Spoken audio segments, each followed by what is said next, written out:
Ano po yung nakikita mong pong kahalagahan ng pagsasalin o translation sa trabaho niyo po ngayon? So, na-realize ko, um, kailangan maging highly adaptable ka. That the importance of translation in work nowadays is that for us to be able to communicate and understand each other. So, as a teacher, kailangan sanay ako mag-adjust for them para magkaroon ng better communications.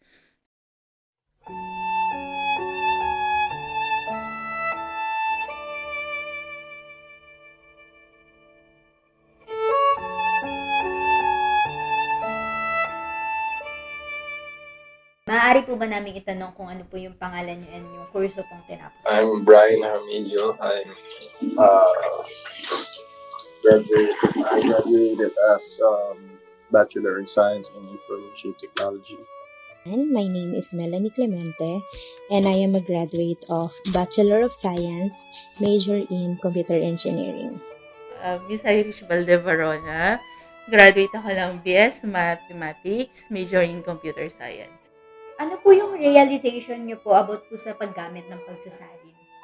Sa lahat ng taong makakasalumuha mo, iba, anumang lahi nito, Chinese, Amerikano, o Pinoy, or Indiano, Arabo, gano'n.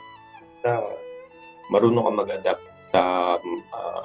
sa mga bagay na like yung mga cultures nila, yung mga pakipag-usap ka sa bawat tao. Kailangan mo nila, ang mahalaga doon, naiintindihan mo sila, naiintindihan ka nila, and mahalaga, nagkakaintindihan kayo, and you know the way to let them understand. Ganun.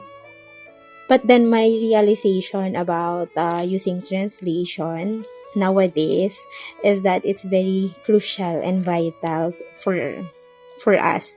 Otherwise, again, it's going to be difficult for us to understand each other.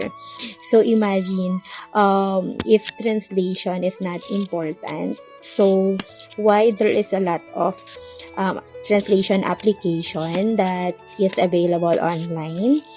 Para mas magkaintindihan ng bawat isa, mainam na alam ng tao na kung paano gamitin ang bawat lengguwahe, ang meaning ng bawat lengguwahe, kung makaka-offend siya or hindi siya makaka-offend.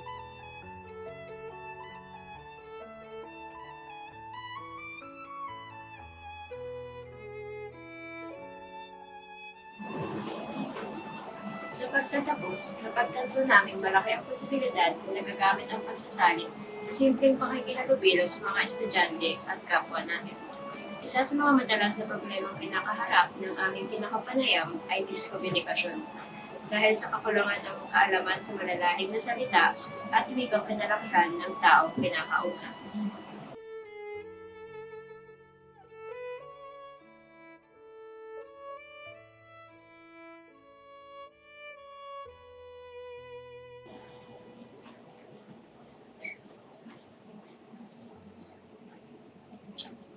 Naitala namin ang ilang kahalagahan o aral na bigay sa amin ng proyektong ito.